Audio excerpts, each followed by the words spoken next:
ദാനിയേലിന്റെ പ്രവചനം 12-ാം അധ്യായം 13-ാമത്തെ വചനം.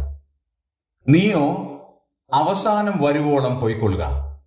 നീ വിശ്രമിച്ച് കാലാവസാനത്തിങ്കൽ നിന്റെ ഓഹരി ലഭിക്കുവാൻ എഴുന്നേറ്റു വരും. ദാനിയേലിനോട് ദൈവം പങ്കുവെക്കുന്ന അമൂല്യമായ ഒരു വചനം. 3 ആത്മീക ചിന്തകൾ നമുക്കിവിടെ കാണാൻ കഴിയും. ഒന്ന്, ദാനിയേലിനോട് വ്യക്തിപരമായി പറയുന്ന ഒരു പ്രസ്താവന: നീയോ അവസാനം വരുവോളം പൊയ്ക്കൊള്ളുക. ഓരോ ദൈവ പൈതലിനോടും ദൈവം പറയുന്നത് അങ്ങനെ തന്നെയാണ്.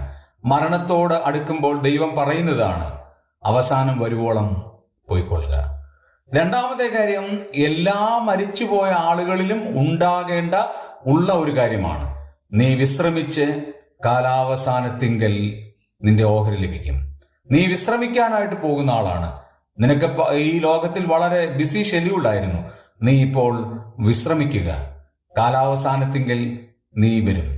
മൂന്നാമത്തെ കാര്യം, നിന്റെ ഓഹരി ലഭിക്കുവാൻ എഴുന്നേറ്റ് വരും. നിനക്ക് കാലാവസാനത്തിങ്കൽ ഒരു ഓഹരി ഉണ്ട്. അന്ന് നീ എഴുന്നേറ്റ് വരാനായിട്ട് പോവുകയാണ്. പ്രത്യാശാനിർഭരമായ ഒരു ജീവിതം. ഈ ലോകത്തിലെ ജീവിതം ശാശ്വതമല്ല. നിത്യമായൊരു ജീവിതം നമുക്ക് മുമ്പിലുണ്ട്. അത് ദൈവം നമുക്ക് തരും എന്നുള്ള ഓർമ്മ ദാനിയേലിന്റെ ജീവിതം നമ്മെ ഓർപ്പിക്കുകയാണ്.